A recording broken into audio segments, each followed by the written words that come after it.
I sat in my truck for about 4 minutes before I got out. The lake was doing what Table Rock Lake does in September. Green-blue water, sharp and clear, the kind of color that looks like it belongs on a postcard, but is just what Ozarks water looks like when the summer heat finally starts to release its grip. The ridge lines around the reservoir were beginning to turn at the tips. Early fall, the kind of beautiful that feels almost insulting when you're in the middle of something ugly. I was not there to enjoy the view. Derek Price was parked 2 spots over in a charcoal Jeep Grand Cherokee, wearing a plain navy jacket and the expression of a man who has been in a lot of rooms where things were about to happen. He had a body camera on his lapel, small, discreet, already running. He walked over to my window. "She's inside," he said. "Outdoor deck table near the railing. Her bag's on the table, recorder's active. She doesn't know we're here." "Good," I said. "You want to run through the approach?" "No," I said. "I know what I need to say." Derek nodded once, the specific nod of a man who respects a clean plan and has nothing to add to it. I got out of the truck. "Here's what I want you to understand about what I felt walking across that parking lot, because I think it matters." I was not angry. Rage is for men who have run out of options. I had not run out of options. I had organized my options carefully over the previous 36 hours, the way I organize load calculations on a structural project. Systematically, with full attention to what each variable does to the overall design. What I felt was clarity. The specific, quiet clarity that arrives when every variable has been accounted for and all that remains is execution. I felt like a structural engineer walking a job site he had already reviewed on paper. But before I tell you what happened when I walked through those sliding glass doors and onto that deck above the lake, I need to take you back. All the way back. Because this story only makes sense if you understand what built the man who crossed that parking lot, and what someone had very deliberately decided to use against him. My name is Nathan Voss. I'm a structural engineer based in Springfield, Missouri, 38 years old, and I have been through the specific kind of marital betrayal that doesn't just hurt. It restructures your psychology the way a bad storm restructures a coastline. Permanently. And not always in ways you can see from the surface. The first time my marriage ended, I was 29 years old and sitting across a kitchen table from a woman I had loved since college. Her name was Diana Marsh. We had met junior year at Missouri State University, married the year after graduation, and I believed with the complete and total confidence of a 26-year-old who does not know what he doesn't know, that we had figured something out early that most people spend decades searching for. We lasted 3 years.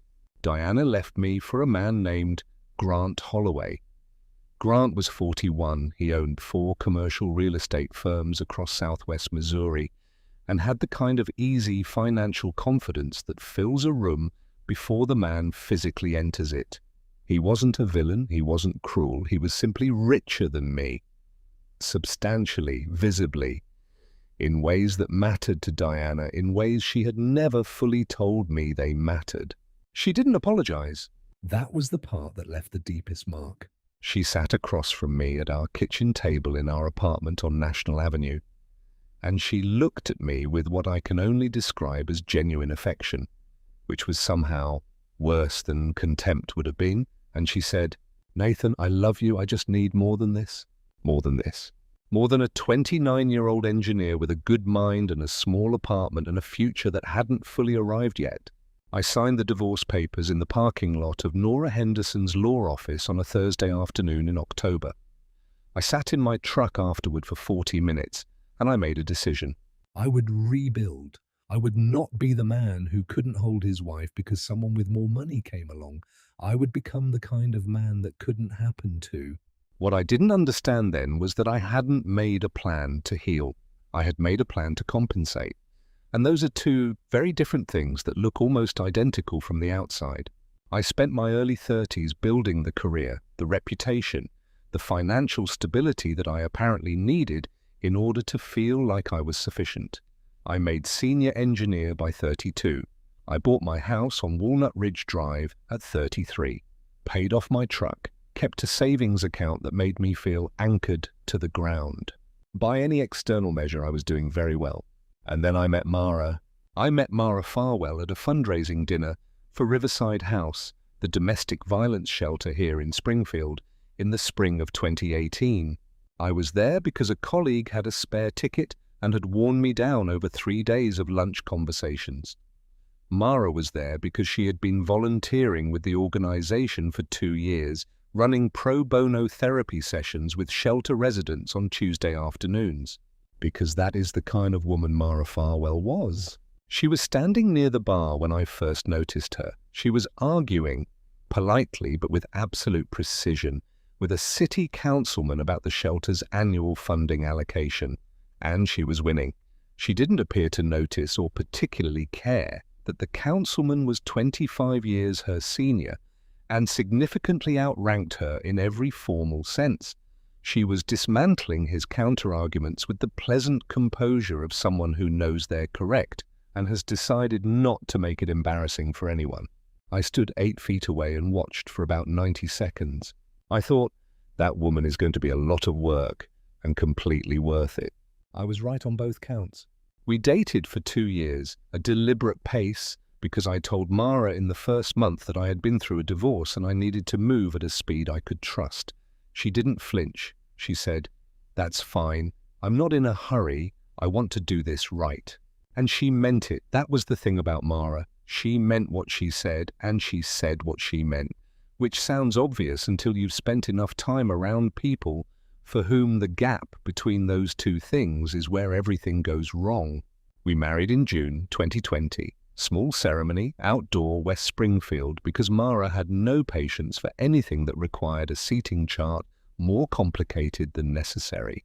4 years of marriage, a good 4 years, the kind of good that doesn't announce itself loudly, but builds itself into the texture of daily life until it becomes the thing you only fully appreciate when something threatens to take it away. We had routines. Saturday morning coffee on the back porch. Mine had 2 sugars, hers was black, and I had never once gotten that wrong. Sunday grocery runs to the Hy-Vee on Campbell Avenue. Date nights at the Glenstone Grill 3 or 4 times a year, always for something worth the occasion. And weeknight evenings where we sat in the living room half watching television and fully talking. The conversations without a destination. The ones that don't have a point but hold a marriage together anyway. We had Biscuit, our beagle mix, who slept at the foot of the bed and took her role as household emotional barometer very seriously. And we had the quiet, established trust of 2 people who had chosen each other carefully and then kept choosing each other every day, which is, as far as I can tell, the only way trust actually works. I didn't know yet that someone had decided to put that trust under a stress load it was never designed to bear. Mara was a licensed professional counselor and therapist. She specialized in executive behavioral health, high-functioning adults dealing with addiction, personality disorders, anxiety, and the specific kind of damage that extraordinary wealth and sustained pressure can do to a person's psychology over time. She had built her practice over 12 years from a modest office suite on Campbell Avenue into something that ran entirely on word-of-mouth referrals from a very specific network. Corporate attorneys, financial advisors, CEOs, the kind of people whose names appeared in local business publications, who needed discretion above all else and who had learned that discretion was exactly what Mara provided. She was excellent at her work, patient, precise, and possessed of a particular ability to hold firm with people who were not accustomed to being told no. That ability, as it turned out, was about to be tested more severely than either of us had anticipated. In January 2024, through a referral from a private wealth attorney in Kansas City, Mara took on a new client. His name was Elliot Crane. Elliot was 53 years old, a developer and private equity investor based out of Kansas City with significant holdings across Missouri, Arkansas, and Tennessee. His net worth, based on public business reporting, was somewhere between $300 and $400 million. He had been married twice, divorced twice. His reputation in Kansas City financial circles was that he was brilliant, relentless, and extraordinarily difficult to be around. He had been referred to Mara because he had an alcohol dependency he was trying to manage privately, without the exposure of any program that might surface in the business press. And because the referring attorney had described him, in a phrase I will remember for a long time, as having significant blind spots around how he affects the people around him. That was the attorney's careful way of saying Elliot Crane was a narcissist, a clinical one, functioning at a high level, but a narcissist nonetheless, a man for whom other people existed primarily as instruments of his own agenda, a man who had spent 53 years being wealthy enough that no one had ever pushed back in any way that actually cost him something. Mara knew this profile. She had worked with it before. She set up bi-weekly sessions via secure video call from her office. She mentioned him to me in passing over dinner one evening in late January. No name, no details, just that she had taken on someone new who was, as she put it, a handful but interesting work. I didn't think anything of it. I should tell you what our life looked like in early 2024, because I want you to understand what was actually at stake. Not in the abstract way people say that. Concretely, specifically. It was a good life, a genuinely good one, in the quiet, unflashy way that only becomes visible when you're about to lose it. Part 5. The first crack. The first sign that something had shifted came in March. Mara came home on a Thursday evening quieter than usual, not upset. Mara didn't do upset outwardly. She processed internally, always had, which was one of the things I loved and occasionally found maddening about her. But this was different. Something had changed in the particular quality of her silence. I know Mara's silence the way a musician knows the difference between a rest and a pause. A rest is absence. A pause holds something inside it. This silence had weight. Long day, I asked. Session went sideways, she said. She set her bag down, poured herself a glass of water, and stood at the kitchen sink for a moment looking out at the backyard. I didn't press. With Mara's work, pressing was almost never the right move. But later that night, when I thought she was asleep, I heard her exhale. Long, slow, controlled. The exhale of a woman managing something she hadn't fully decided what to do with yet. I didn't know it then, but the thing she was managing had a name. And it was going to put everything we had built squarely in the crosshairs. By April, Mara had been treating Elliot Crane for 3 months, and somewhere in the architecture of those sessions, something had begun to shift. Elliot had started with what Mara later described to me as calibrated flattery. Comments about how he had never had a therapist who truly understood him. References to her intelligence that lingered a beat longer than professional appreciation warranted. Observations about her manner and her presence that had nothing to do with the clinical work they were supposed to be doing. Individually, each comment could be managed. A therapist who worked with narcissists understood the difference between a client seeking genuine human connection and a client testing the perimeter of what they could take. Elliot was testing the perimeter. Then he pushed past it. In mid-April, during a session focused on his alcohol dependency triggers, Elliot made a comment that was, without any possible ambiguity, sexual, direct, deliberate. Mara shut it down immediately. The precise clinical redirection she was trained to deliver. She documented the incident in her session notes and sat with the decision she was not yet ready to name out loud. By May, it had happened twice more. Each time Mara responded with professional boundary setting. Each time Elliot apologized with the smooth, practiced sincerity of a man who has learned that apology is a tactic rather than a reckoning. And each time the comment that followed the apology was slightly more forward than the one before it. He was escalating. Slowly, incrementally, the way a structural load increases, not enough to trigger alarm at any single moment, but accumulating steadily toward a point of failure. Mara knew this pattern. She had mapped it in other clients. She could see exactly where it was heading. And she made her decision. In late May 2024, Mara formally terminated her therapeutic relationship with Elliot Crane. a written notice of termination, a referral to 2 other practitioners in the Kansas City area, a final closing session handled exactly by the book. Professional, clean, final. She believed that would be the end of it. She was wrong. The first one came on a Thursday morning in June. A Thursday, I remember because I work from home on Thursdays, and I was at my desk when the delivery truck pulled up outside on Walnut Ridge Drive. It was a flower arrangement. Not a modest one. Large and formal, white orchids and dark red roses in a glass vase I could tell was expensive from 10 feet away. The delivery person handed it to me at the front door with the mild professionalism of someone who does this for a living and has no particular feelings about the meaning of any of it. There was a card. Mara, thinking of you. I stood at the front door holding that arrangement, and I felt something I hadn't felt in a very long time. Something cold and specific. Located just behind the sternum. Not jealousy yet. Something more like the professional reflex. The structural engineer's instinct. The feeling of running your hand along a surface and finding a crack where there shouldn't be one. I set the flowers on the kitchen counter. I didn't throw them. I didn't make any assumptions. I am by nature a man who collects information before drawing conclusions. This is a useful quality in engineering.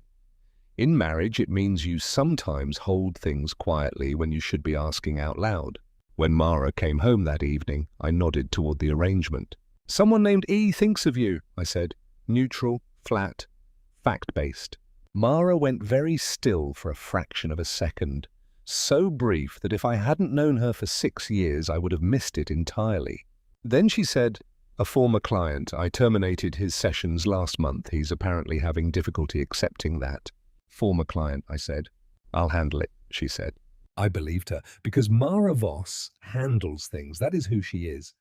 But something in the back of my mind filed that fraction of a second the way you file a hairline crack in a load-bearing beam. Not alarm, awareness. The second delivery came 2 weeks later, a gift basket, high-end, the kind assembled by a professional service. Gourmet items, a bottle of champagne, a small envelope addressed to Mara that I did not open. She opened it privately. She didn't tell me what it said. I noticed. I filed it. I said nothing. The third delivery was the one that cracked something open. It arrived on a Saturday morning in early July. A Saturday when I was home, when Mara was home, when we were both visibly, undeniably present in the life we shared on Walnut Ridge Drive. It was a jewelry box. Small, wrapped in navy paper with a silk ribbon. The delivery note was handwritten. Not typed. Written in a script that was too deliberate, too careful to be casual. "For everything you deserve, Elliot." I held that note for a long moment. Then I set it on the counter next to the jewelry box. And I walked to the back porch, and I stood there in the July heat. And I breathed. Because there is a meaningful difference between a former client who sends flowers once out of confusion and a man who obtains your home address and sends a handwritten jewelry delivery on a Saturday morning when he knows both of you are home. And somewhere in the space between those two things, the ghost of Diana and Grant Holloway had begun to stir. That old wound, the one I had been so certain I had dealt with. The one that whispered in the back of my chest, "You weren't enough before." What makes you think you're enough now? Mara found me on the back porch. "Nathan?" "Tell me what's happening," I said, still calm, deliberately calm, because the alternative was to let 11 years of unprocessed fear do the talking, and I was smart enough to know that would not serve either of us. She sat down on the steps, and she told me most of it. The comments in the sessions, the termination, the fact that she had believed it was over. She told me enough that I understood the shape of the problem. But she held back the full scope. I would find out later exactly what she had withheld, not to deceive me, but because she was genuinely afraid of what the complete picture would do to me. Given Diana, given Grant, given everything I had told her in the early months of our relationship about what the first marriage had cost me, she was protecting me in a way that was about to backfire. Because half-truths, even generous ones, even ones offered entirely out of love, leave gaps, and the imagination fills those gaps with the worst possible material. Always. "How wealthy is this man?" I asked. She looked at me steadily. "Very," she said. And there it was, the thing I had been working not to think, the thing that had lived in my chest since 2013 and never fully evacuated, no matter how many promotions and savings accounts and paid-off trucks I stacked on top of it. I stood up, I walked back inside, and I spent the next 48 hours doing something I am not proud of but will be honest about. I retreated into myself. Not accusation. I want to be completely clear about that. I made no accusations, I had no evidence for accusations, and I was not the kind of man who made them without evidence. But I went quiet. The specific quiet that Mara knew was not peace. The quiet that meant I was carrying something I hadn't yet handed to anyone. She saw it, she didn't push, and she made a decision of her own. Mara's closest friend was a woman named Simone Webb. They had been friends since their freshman year at Missouri State. The kind of friendship that has survived 15 years of life changes and still maintains a specific, reliable chemistry. Simone ran her own small marketing firm. She had the kind of practical intelligence that made her good in a crisis. She identified what needed to happen and moved toward it without performing the deliberation out loud. Mara trusted her completely. In early July 2024, Mara confided in Simone. Not everything at once. Over 2 or 3 conversations across that month, Simone got the full picture. Elliot Crane. The escalating comments. The termination, the gifts, the handwritten note on a Saturday morning, and the part that Mara said quietly on the phone one evening when she thought I was in the garage. Her fear about what this was doing to Nathan. "He's gone quiet," Mara told her. "You know what that means." Simone knew. What Mara didn't know, what she would not find out until much later at a lakeside restaurant with a recording device in her bag and a very wealthy man sitting across the table, was that Simone had already decided to do something about it. But I'm getting ahead of myself. In August 2024, Elliot Crane escalated beyond gifts. What we pieced together afterward, through Elliot's own admissions and through what Simone helped uncover, was this. At some point, after the termination, Elliot had conducted what amounted to a private background investigation on Nathan Voss. He knew about Diana, he knew about Grant Holloway, he knew about the divorce in 2013. He knew the specific nature of it. That my first wife had left me for a wealthier man. That the wound was still there, still unprocessed, still accessible to anyone who knew where to press. He had found the crack in the foundation, and he was applying force directly to it. The campaign was subtle and deliberate. A second set of flowers arrived with a note Mara intercepted before I could see it. The note implied intimacy that did not exist. It was framed as a private joke, a shared memory, the kind of language designed to look to an outside observer who didn't have the full context, like something it absolutely wasn't. Conrad knew that if I saw it without context, my history would do the rest of the work for him. He was trying to make me see Diana when I looked at Mara.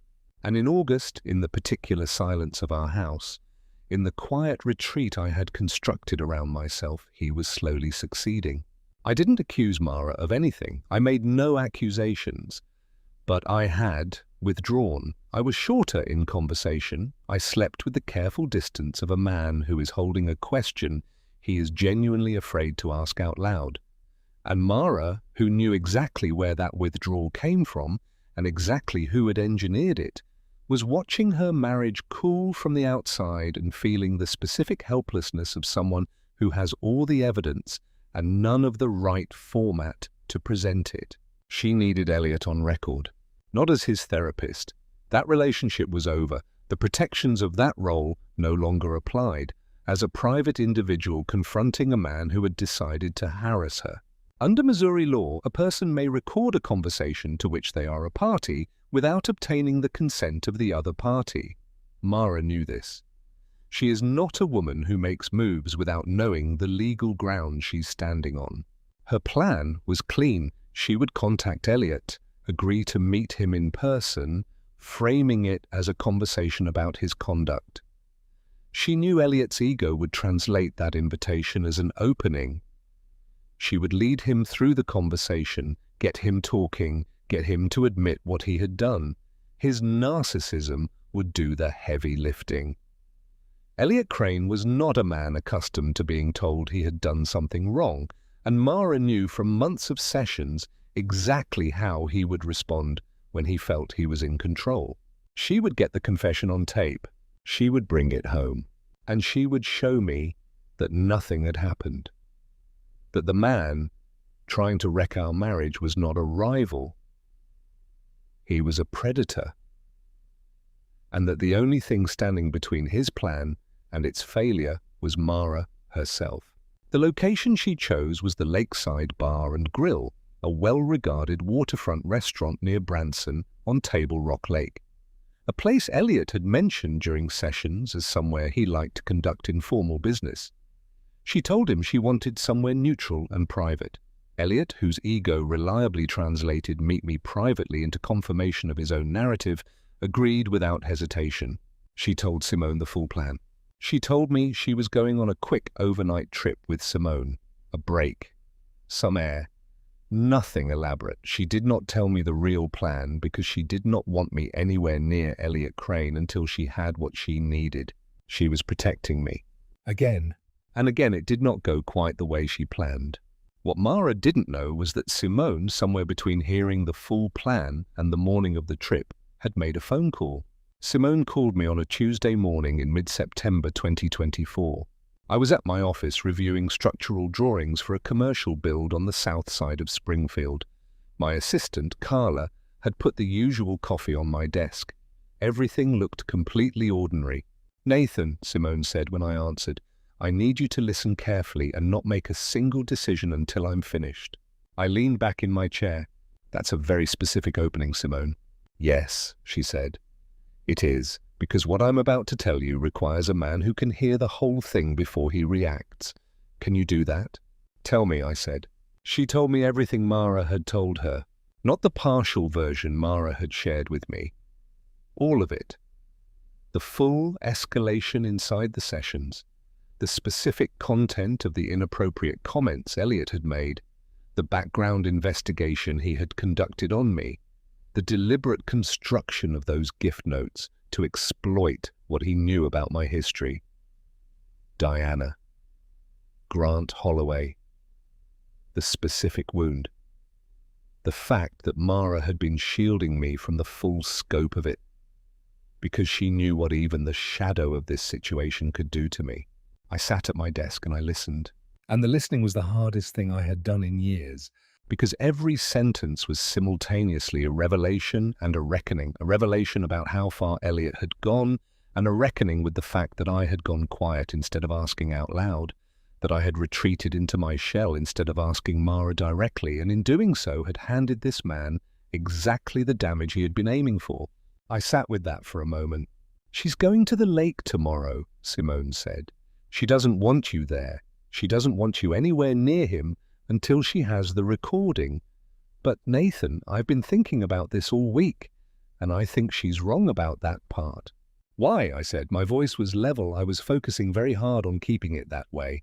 "Because Mara is going to get him talking. She might get exactly what she needs. But Elliot Crane is a man who has been doing whatever he wants to people his whole life, because nobody has ever looked him in the eye and made it clear there are real consequences. A recording is evidence. You showing up on your terms with someone recording, that's a message. Those are two completely different things." She let that sit. "You showing up as her husband," Simone continued, "and standing there and saying what needs to be said, that closes this. A recording she brings home and shows you privately starts a legal process. Legal processes with men like Elliot take years and cost everything, but a man who shows up and makes clear he knows everything and that the next move ends Elliot's very public career. That ends it the same day. I sat with that for a full minute. She wasn't wrong. I asked Simone one thing. Does Mara know you're calling me? No, she said. She will, and I think she'll understand why. I made a decision sitting in my office on a Tuesday afternoon in September 2024.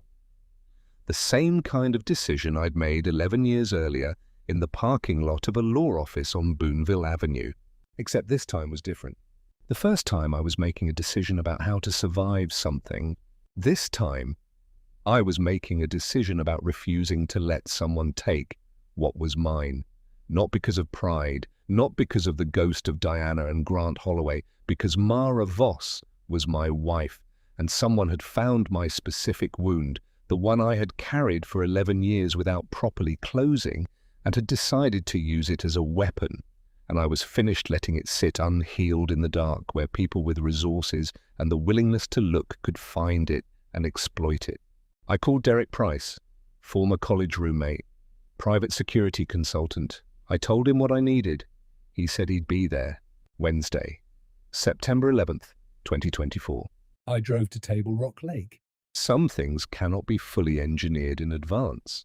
You can plan the structure, calculate the load, account for the variables you can identify, but the moment the work begins, the moment you're standing in the actual space, you have to trust what you know and move. I arrived at Table Rock Lake at 11:40 in the morning. Derek was already in position near the restaurant entrance. He walked over to my window and told me what I already told you at the beginning of this story. She's inside. Outdoor deck. Recorder active. She doesn't know we're here. I sat for 4 minutes. The lake was green, blue, and cold-looking and impossibly clear. The ridge lines were turning. The sky was doing the thing it does in early fall in the Ozarks, that particular shade of blue that has a quality almost like depth to it, like you could fall into it and keep falling. I got out of the truck. The restaurant was called the Lakeside Bar and Grill. Wide outdoor deck built directly over the water. Good sight lines. Enough ambient noise that a conversation could feel private without actually being private. I had looked it up the night before. Elliot Crane apparently had good taste. I walked through the interior and out through the sliding glass doors to the outdoor terrace. And I saw them. Mara was seated at a table near the railing, the lake behind her, the September sky overhead. She was leaning slightly forward in the way she does when she's fully focused. Elbows on the table, hands folded, her recording device running silently in the open bag beside her chair. She was composed. Professionally so. But I could see in the set of her shoulders the specific tension of a woman doing something that was costing her something. Elliot Crane was across from her. I had looked him up the night before. I am a thorough man. But photographs don't fully capture a person's physical presence, the particular way a man occupies space when he has spent decades having his full attention received as a gift. He was large, well-dressed, in the specific way that men are when they have worn expensive things so long it stops looking deliberate. Silver hair, broad through the chest, a watch that had probably cost more than my truck. He was talking, leaning in, and the quality of his posture, the practiced ease of a man accustomed to being the most significant person in every room he entered, told me everything I needed to know about what Mara had been navigating since January. He was a man who had never been told no by anything that money couldn't eventually persuade. Mara saw me first. Her eyes found me across the deck and she went completely still. So fast, so total, that Elliot, mid-sentence, noticed the shift in her focus and turned. I walked toward the table at the same pace I had been walking. I pulled out the chair beside Mara, not across from Elliot. Beside my wife, I sat down. I folded my hands on the table. Unhurried. Derek had come onto the deck behind me and taken a position near the railing 8 feet away. Not threatening. Present. His camera running. Elliot looked at me, then at Mara, then back at me. His expression had already begun the process of recalibrating. "You must be the husband," he said. His voice was smooth, controlled. The voice of a man who has run out of the scripted scene he was prepared for and is in the process of writing a new one in real time. "Nathan Voss," I said, "and you're Elliot Crane. This is a private meeting," he said. It was, well, I said, now it's a different kind of meeting. I did not raise my voice. I did not lean forward or perform any of the body language of dominance that insecure men use when they want to look powerful. I sat still. Because stillness, when it belongs to a man who is not afraid of the room he is in, is the most effective thing in any room. Elliot looked at Mara. "You told him." "She didn't have to," I said. "You want to understand how I know what I know, Elliot? I'll tell you. I think it matters that you have full information going into the next part of this conversation." He closed his mouth. "You've been sending gifts to my home," I said. "You've been writing notes designed to look like something they're not because you did a background investigation on me and you found out about my first marriage. You found out what happened and you made a calculation. If you applied the right kind of pressure to that specific place, the foundation would crack and my marriage would fall apart. That was your plan." Elliot said nothing. His jaw had tightened, but his eyes were still moving, still running angles. "The flaw in your plan," I continued, "is that you misread the load-bearing capacity." I let that sit for a moment. "You thought you were dealing with a man who broke once and never properly healed. What you were actually dealing with was a man who broke once, rebuilt, and has spent every day since then making absolutely certain that nothing breaks the same way, twice." I paused. "I'm going to say some things now. I need you to hear all of them before you decide what you're going to do next." Elliot leaned back very slightly. An involuntary retreat. He probably didn't register that he'd done it. I noticed. "What you did in those sessions," I said, "is documented. Mara kept clinical session notes, as all licensed therapists are required to do. Those notes can become the foundation of a civil claim for professional harassment. She is no longer your therapist. The therapeutic relationship was formally terminated in writing, which means there is no privilege protecting you. Everything that happened in those sessions is legally accessible in civil proceedings." I watched him process that. "The gifts you sent to my home, with notes deliberately framed to imply intimacy that does not exist, those are documented. Photographs, delivery records, the handwritten note in your hand, they establish a clear pattern of harassment following the termination of a professional relationship. That pattern, combined with the session records, is the foundation of a lawsuit I will file in Greene County, Missouri, and I will make certain it receives coverage in every business publication in this state before the first hearing date." Elliot's expression had shifted. The surface confidence was still there.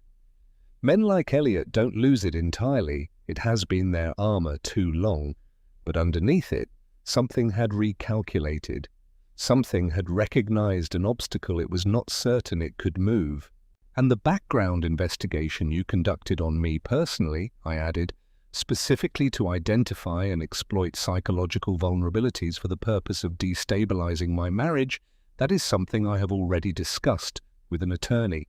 I'll let her explain to you what that creates in terms of civil liability." Mara had not said a single word since I sat down.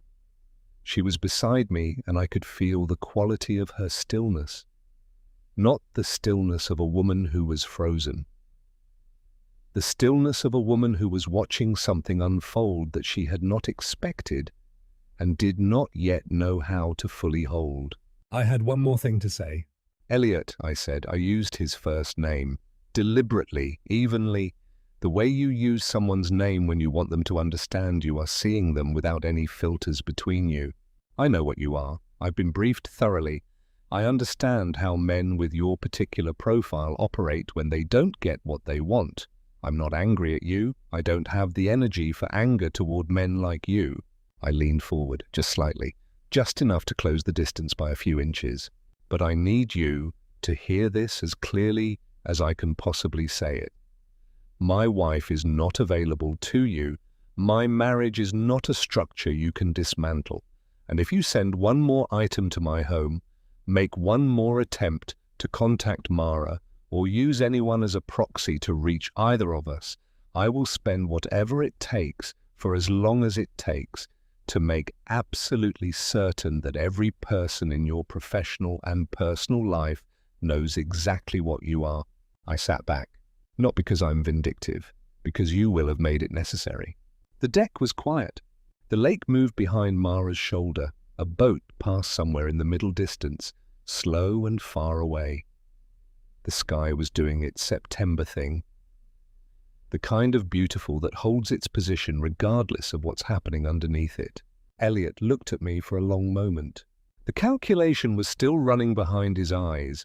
Men like Elliot always have one more angle. But I watched something change, not remorse. Elliot Crane did not have the architecture for genuine remorse, but recognition, the specific recognition of a man who has correctly identified an obstacle he cannot move and has decided, for purely practical reasons, to redirect. He straightened in his chair. He picked up his water glass and took a slow, deliberate sip. Then he said, "I think we've all said what we came to say." He stood. He buttoned his jacket. That single composed gesture of a man who will not allow you to see him leave in disarray. He looked at Mara once, briefly, an unreadable look. Then he looked at me. He walked off the deck without another word. Derek tracked him until he was through the interior and out the front entrance. Then Derek looked at me and gave a single small nod. Clean, clear, all of it captured. And then it was just me and Mara at a table above Table Rock Lake on a Wednesday morning in September, the water below us, the sky above, the Ozarks doing their quiet, beautiful thing all around. Mara was looking at me. How? She said. Just that one word. The way people speak when they have 100 questions and only the capacity for one. Simone, I said. She closed her eyes. When she opened them, they were full. Not quite tears, the thing that lives right at the edge of composure in people who work very hard to maintain it. I told her not to, Mara said. I know, I said. She made the call she thought was right. Honestly, she was right. Mara exhaled, long, slow, the specific exhale I had heard in the dark in our bedroom for months. Except this one was different. This one was releasing something, not holding it. Nathan, she said, I was so scared, not of him. I could handle him. I've handled men like him professionally for 12 years. I was scared of what this was doing to you. After Diana, after everything you told me about what that cost you, I didn't know how to bring this to you without watching it reopen, something that had taken you years to even partially close. I know, I said. I thought if I just handled it. I know, Mara. I reached across the table and covered her hands with mine. I'm going to tell you something, and I need you to hear it. Are you listening? She nodded. I am not the man I was in 2013. That man is in this story. But he's not the one who drove to this lake this morning. I know who you are. And what you were doing here today, before I walked in, was fighting for our marriage. That is what you were doing. You were out here fighting for us. She held my hands tightly. I should have come to you sooner, she said quietly. I should have trusted you with the whole picture. I was so focused on protecting you from the fear that I didn't realize I was feeding it by going silent. And I went quiet when I should have asked, I said. We both did some version of the wrong thing with the right intention. That's just marriage. That's two people who love each other, making imperfect decisions under pressure. The question isn't whether you make them, it's whether you find your way back to each other after. She laughed a little, the kind of laugh that lives right next to tears and is sometimes both at once. I didn't bring apple pie, she said, a private reference, an old joke from our first year together that I won't fully explain here because not every part of a marriage needs an audience. We'll stop somewhere on the way home, I said. We sat on that deck for another hour before we drove back to Springfield. We ordered coffee. We talked, really talked, the way we hadn't fully talked in months. She told me everything, every session detail, every specific thing Elliot had said, the full scope of the background investigation, the deliberate calculation behind the notes. I listened to all of it. And every time the old fear tried to stand up in my chest, the Diana ghost, The Grant Holloway ghost. I named it. Not to anyone out loud, internally, quietly, the way you identify a faulty load path in a structure before it fails. That's the old wound. This is not that situation. This is my wife, who drove to a lake in the Ozarks and sat across from a man who had been harassing her for months with a recording device in her bag to protect what we have. That is a different thing entirely, and it matters. As for Elliot Crane, he went quiet, completely. Immediately, the gifts stopped the same day. No phone calls, no proxy contacts, no further communication of any kind, whether it was Derek's recording, the credible threat of civil litigation, the recalculation of a man who had found something that would not yield, or some combination of all three. I genuinely don't know. I don't particularly care. He chose to redirect. Good. Simone told Mara about the phone call the same evening we got back to Springfield. Mara's first response, apparently, was a long silence. Her second was, "I should be irritated with you." Her third was, "I'm so glad you did it." Simone, who is constitutionally incapable of false modesty, said, "I know. I called my old college friend Marcus Webb that night. He's in Joplin, 70 miles west. He picked up on the second ring, as always." "How'd it go?" he asked. "Good," I said. "It went good." "You sound different," he said. "I feel different," I said. And I did. Not because I had confronted a wealthy man and made him back down. That was just a problem solved. A structural problem identified, addressed, resolved. I felt different because of what had happened on the deck afterward. The hour of coffee and honest conversation. The full inventory of what we had both done under pressure and why, and the mutual decision not to let a man who had never earned a single thing in our marriage occupy any real space in it. Here is the thing about Elliot Crane that I keep returning to. He was a man who had spent his entire life using money and information and calculated pressure to get what he wanted from people. He identified what he believed was the weakest joint in the structure of my marriage, my history, my wound, my specific vulnerability, and he applied force to it with precision over months, in increments small enough to evade notice. What he had not accounted for was the difference between a wound that hasn't healed and a wound that has. From the outside, they look similar. The scar tissue is visible either way, but one of them yields under pressure, and one of them is actually stronger than the original material. That is basic structural engineering. Elliot should have done more thorough homework. By October 2024, life on Walnut Ridge Drive had returned to its rhythms. Saturday morning coffee on the back porch, Mara's black, mine with 2 sugars, and I had still never once gotten that wrong. Sunday Hy-Vee runs, biscuit at the foot of the bed, date nights at the Glenstone Grill where the ribeye was still excellent and they still knew us by name. There were new things too. We started seeing a marriage counselor, not because we were in crisis, because 2 people who had almost let silence and assumption cost them everything owed each other the work. Her name was Dr. Angela Finley, office on East Sunshine Street. Practical, direct, good at naming things without making the naming feel like an indictment. We went twice a month. It was some of the most useful 2 hours in my week. We had the conversation we'd been rescheduling for years, the serious one about the future, about family, about what we actually wanted the next 10 years to look like. We made a decision about it that I'll keep between us because not every part of a marriage requires an audience, even a good one. Mara updated her client intake process, not from fear, from professionalism. She added clearer language around behavioral expectations in the therapeutic relationship. A second review point at the 60-day mark for boundary compliance. A faster escalation protocol for inappropriate conduct. She consulted her professional liability insurer. She spoke with the Missouri Division of Professional Registration about reporting options for behavioral incidents. She built a better system. That's Mara. She doesn't just survive things, she systematizes them. As for Nathan Voss, I repainted the guest room. I run 4 mornings a week on the Galloway Creek Greenway Trail.